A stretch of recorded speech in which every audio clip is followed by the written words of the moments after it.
नमस्कार, मैं हूं विजय विद्रोही। पूरी दुनिया में आज चीन की बात हो रही है तो हम भी चीन की बात करेंगे। चीन एक ऐसा सुखी लाला है जिसने पूरी दुनिया को दुखी कर रखा है। आपको ध्यान होगा मदर इंडिया फिल्म में एक किरदार सुखी लाला का था जो सबको ब्याज पर पैसे देता था, कर्ज देता था, खुशी खुशी देता था, सबसे मीठा मीठा बोलता था, लेकिन अंदर से बहुत क्रूर था और इतना ज़्यादा ब्याज लगाता था कि ब्याज चुकाते चुकाते ही आदमी अधमरा हो जाता था। मूल की बात तो गई चूल्हे में। उसके बाद वो उसकी ज़मीन पर, उसकी फसल पर, उसके सोने के कड़ों पर कब्जा कर लेता था सुखी लाला। तो यही हालत चीन की भी है।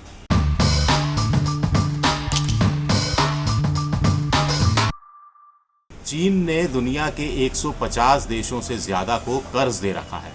आपको जानकर हैरानी होगी कि जितना पैसा वर्ल्ड बैंक या इंटरनेशनल मॉनेटरी फंड ने नहीं दिया है, उससे ज़्यादा अकेले कर्ज तो चीन ने ही दे दिया है।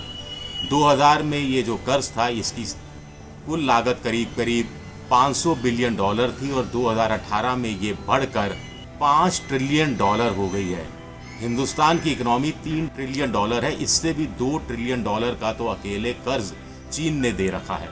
बहुत से ऐसे देश हैं जिनको चीन ने जीडीपी का 40-50% तक कर्ज दे रखा है। कोरोना काल में भी वो निवेश कर रहा है, वो कर्ज दे रहा है, निवेश की सीमा उसकी बढ़ती जा रही है। $100 अरब थी, अब $139 अरब हो गई है। उधर अमेरिका की जो निवेश की जो रकम थी वो 300-350 अरब से घटकर $250 अरब हो गई है। चीन अमेरिका को भी इस मामले में मात दे रहा है। अब चीन ऐसा करता क्यों है? चीन क्यों पैसा दे रहा है? वो पैसा देता है और फिर सुखी लाला की तरह उस देश पर एक तरह से आर्थिक उपनिवेश उस देश को बना लेता है। वो देश उसके अनुसार चलने लगता है, उसके खिलाफ नहीं जा सकता। उसकी रणनीति हो, उसकी नीतियां हो, उसका समर्थन करने के लिए मजबूर हो जाता है। वर्ल्ड की बड़ी बड़ी जो ऑर्गेनाइजेशंस हैं, चाहे वो WHO हो या फिर UNO हो, उसमें चीन अपने मनमाने निर्णयों को इन देशों के वोट के सहारे अपने पक्ष में करने का काम करता है। ये रणनीति अपनाता है। अगर इस बहाने चीन ने भारत की भी घेराबंदी की है। हम श्रीलंका की बात करें तो श्रीलंका को जब वहाँ राजपक्षे राष्ट्रपति थे तो उनको $1.25 अरब का कर्ज दिया, हथियार बेचे, उन हथियारों से राजपक्षे लिट्टे के खिलाफ लड़े। उनके पास पैसा चुकाने की ताकत नहीं थी। हब्बन टोटा नाम का एक बंदरगाह वो बनाना चाहते थे जो भारत से 150 किलोमीटर दूर है।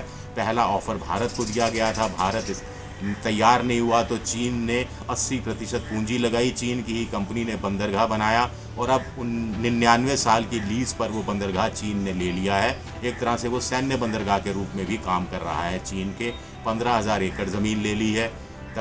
अफ्रीका में जिबूती नाम का एक देश है, वो इस कदर चीन का कर्जदार हुआ कि उसका एक बंदरगाह सैन्य बंदरगाह के रूप में चीन ने बदल दिया। कराची के पास पाकिस्तान में चीन ने बंदरगाह बनाया, उसके 2 हिस्से किए और एक सैन्य बंदरगाह के रूप में, यानी वहाँ से भी भारत की घेराबंदी की कोशिश और उस देश को आर्थिक रूप से मारने की कोशिश। तो आर्थिक हथियार का इस्तेमाल चीन करता है। मिसाइल से ज़्यादा खतरनाक है ये आर्थिक हथियार।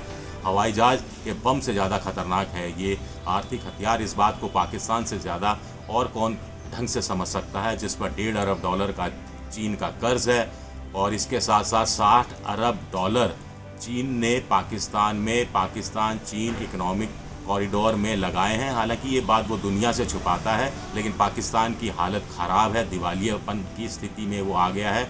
$92 अरब का उस पर कुल मिलाकर कर्ज हो गया है। कुल मिलाकर वो चीन का एक आर्थिक उपनिवेश हो गया है। वो क्यों ना भारत के खिलाफ चीन के कहने पर आग उगले। यही हाल बांग्लादेश का है जिसके साथ व्यापार बढ़ाता जा रहा है। यही हाल नेपाल का है जिसको करीब 37 अरब रुपए का लोन चीन ने दिया है और बांग्लादेश और नेपाल भारत के खिलाफ नक्शे वो पारित कर रहा है जिसमें उन जगहों को अपने अंदर बता रहा है जिसका आज तक उसने कभी विरोध नहीं किया था, भारत के पक्ष में बताया था। मालदीव की बात करें तो वहाँ भी हालत ख़राब है। 20% से ज़्यादा GDP का कर्जदार वो बन चुका है। अफ़गानिस्तान में भारत ने $1.25 अरब लगाया, समाज कल्याण के काम किए, लेकिन चीन अबरक की सबसे बड़ी खदान वहाँ ले गया। अफ्रीका के अंदर भी चीन मुफ्त में रेलवे लाइन बिछा देता है और वहाँ से जो खनन का काम है, वहाँ से महत्वपूर्ण खनिज है वो पोर्ट तक लाना उसके लिए आसान हो जाता है। और उन देशों पर वो भी उन्होंने अपना इस तरह से कर्जदार बनाया है कि वो भी चीन की हाँ में हाँ मिलाने के लिए मजबूर हो गए हैं। सिंगापुर के प्रधानमंत्री ली कहते हैं कि चीन दोस्त खरीदता है। चीन पहले कहता है कि आओ हम मिलकर विकास करते हैं, और उसके बाद कहता है या तो आप मेरे दोस्त हैं या मेरे दुश्मन हैं। जाहिर तौर पर उस देश को दुश्मनी वो अफोर्ड नहीं कर सकता, तो उसे दोस्ती ही निभानी पड़ती है। अब बड़ा सवाल उठता है कि भारत इसका मुकाबला कैसे कर सकता है। आर्थिक मोर्चे पर भारत को चीन दबा नहीं पाया है, हालांकि व्यापार उसके पक्ष में है। 60 अरब डॉलर का व्यापार चीन के पक्ष में है, यानी चीन भारत से जितना आयात करता है उससे 60 अरब डॉलर ज़्यादा का भारत को वो निर्यात करता है। अब भारत में इसके विरोध हो रहा है, ये विरोध कहाँ तक कामयाब रहेगा, लेकिन हमें ये भी देखना चाहिए अगर आप आर्थिक रूप से मजबूत हैं तो चीन आपका सम्मान करता है। करगिल का युद्ध हुआ 1999 में, 2001, 2002 के अंदर जब संसद पर हमला हुआ, 2008 में 26/11 मुंबई में हमला हुआ, तब भारत आर्थिक रूप से भी मजबूत था और चीन ने भी पाकिस्तान का उस रूप में साथ नहीं दिया था। कुल मिलाकर भारत का ही आतंकवाद को लेकर चीन ने साथ दिया था।